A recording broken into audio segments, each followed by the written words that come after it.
Hey there, I'm Pete. That's Billy. This is Overtime.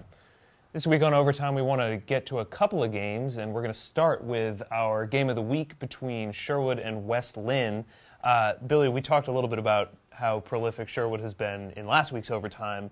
What have you seen from West Linn that you like early on this year? Everything. Quarterback Tim Tawa hasn't thrown an interception yet. I believe it's 18 touchdowns and no picks. 5 weeks into the season, I mean, him and Justin Herbert, I think, have kind of set themselves apart from the quarterback crop so far this season. How about, we touched on this a little bit in the chat this afternoon, if you happen to join us in our chat. Which you should have. Which you probably didn't.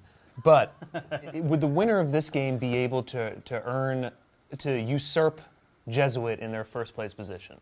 What say you? I don't think so. I think Jesuits' wins and the way they have obtained those wins, I think that still sets them apart from other teams. Obviously, that 61-55 game against Sheldon. I am a firm believer in if you're at the top, you stay there until somebody beats you. And nobody's beaten Jesuit yet. So until somebody does, they're going to get my first place vote in the poll every single week. I've had Sherwood as a strong number 2 so far this entire season.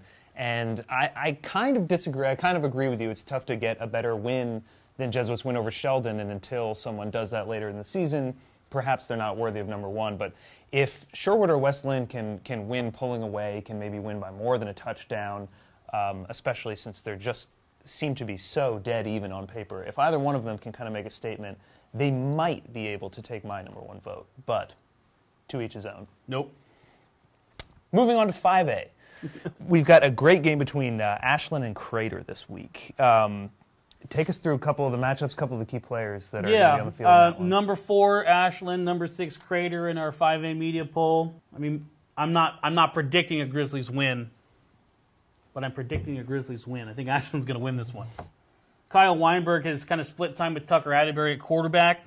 Weinberg has just taken over the job due to injury from Atterbury. So he's only got 615 passing yards, 5 touchdowns on the season. Walker Shibley, 18 catches, 307 yards for 3 touchdowns. Again, their receiving load is kind of split up. I mean, they have a great receiver in Sashi Penn, who only has 16 catches, 224 yards. He was kind of their main guy coming into the season, but Shibley has really emerged as another go-to guy. For Crater, it starts and ends with quarterback Matt Struck, 72 of 134, 1,244 passing yards, 10 touchdowns, 3 interceptions. Wait, there's more. He's also rushed for 7 touchdowns, 30 carries for 133 yards there. He was a great player for them last season.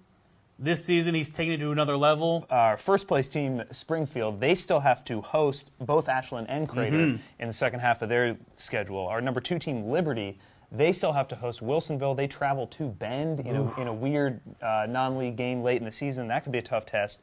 Wilsonville, our number 3 team, still the game at home against Liberty, as we just mentioned. They also have to travel to Hillsboro, which could be an interesting game. There's going to be a lot of movement in the top 5 there in the last 4 weeks of the season. Anyway, that's it for us. We've run out of time. We've talked a lot. I'm Pete. That's Billy. This is Overtime, but you knew that because you already watched.